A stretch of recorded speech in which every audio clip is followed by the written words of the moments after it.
Hi students, now we are going to draw the interatrial septum formation in a simpler way.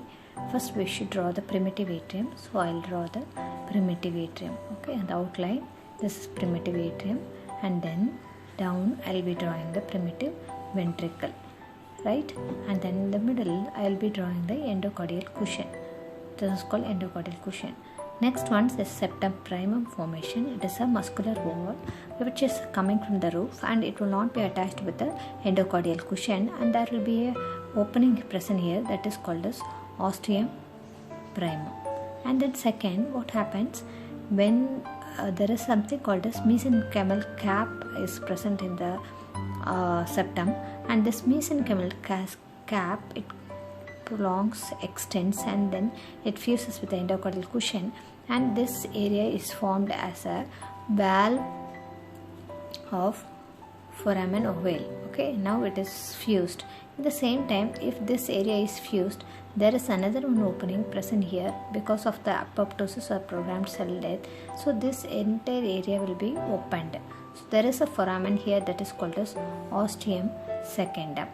And then next, parallel to that, when this all is happening, parallel to that is another one septum from the ventrocranial wall of the primitive atrium. Another one septum comes, that is septum secundum. This will also come and stops here, and it will not be fusing with the endocardial cushion. And there is a formation of oval foramen that is called foramen ovale. This is called foramen ovale. So here initially we had the ostium primum, second ostium secundum formation. This foramen is called foramen ovale. Now the blood passes from this area to this area, right to left. Okay, this is how the septum formation occurs. After birth, when the baby started breathing, the lungs started functioning, and from here the pulmonary veins, they gush into this chamber, and the pressure inside the left chamber is getting increased, and this pushes this valve, mesenchymal valve. It is not muscular, it is mesenchymal valve. It comes and it pressed against the septum secundum, and the entire thing will be fused. This is how the complete interatrial septum is being formed. And if it doesn't get fused, it is called as atrial septal defect. And if it is fused and minimal opening is there, that is called patent foramen ovale.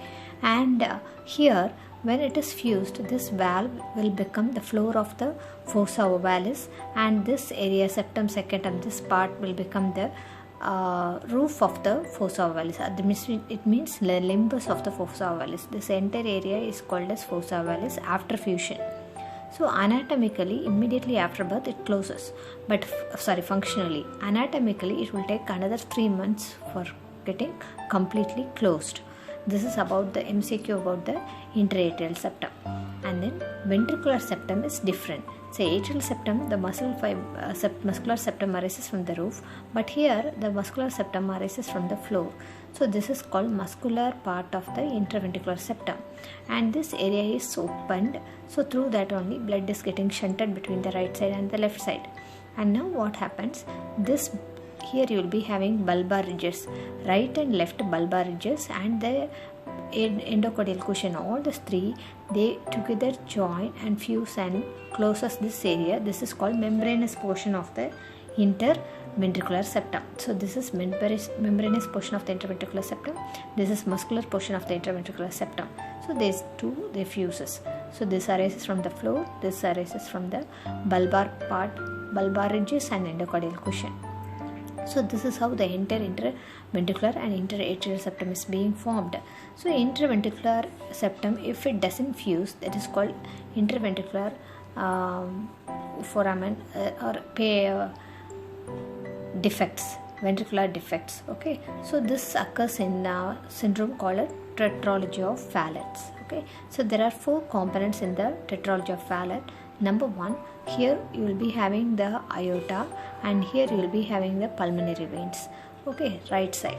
So what happens? The pulmonary vein will become stenosed, and the pressure inside the right side will be getting increased. So pulmonary stenosis, right ventricular hypertrophy will be there, and ventricular septal defect will be there. So all the 3 four components will be there. Overriding of the arch of aorta, overriding of these two important structures, aorta and the pulmonary trunk. So these four are the components of Tetralogy of Fallot. Tetralogy means four. Number 1 is ventricular septal defect. Number 2 is pulmonary stenosis.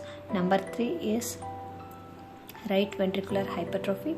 Number 4 is overriding of the great vessels. So that's all about the interatrial and interventricular septum formation.